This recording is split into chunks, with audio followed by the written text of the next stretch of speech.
الرجيم. أنا محمد نبهان،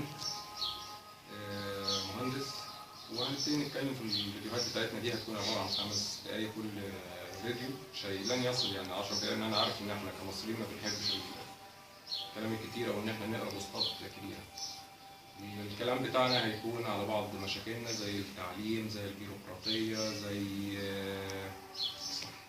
زي الصحة طبعا، هنتكلم والمرور طبعا، وهنتكلم ونقول ايه الحلول من وجهة نظرنا، او على الاقل نظري انا الشخصي يعني. وطبعا انا نظري او رأيي ده هو عبارة عن رأيي انا الشخصي، ولا يعبر عن اي جماعة او اي حزب سياسي او اي حد، لان انا لا انتمي لاي جماعة او اي حزب سياسي، وليست لي اي اتصالات. وحتى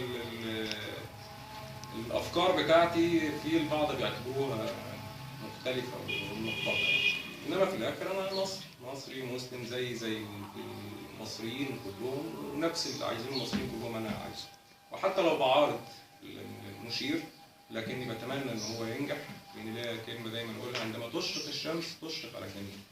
يعني انا حتى لو كنت معارض ليه، لكني بتمنى ان هو ينجح، لا اتمنى الفشل له. وإن شاء الله رب العالمين هيكون الفيديو اللي جاي هنتكلم فيه عن التعليم، وفرق التعليم وصل من فين لفين، وإيه الحلول بتاعته. السلام عليكم.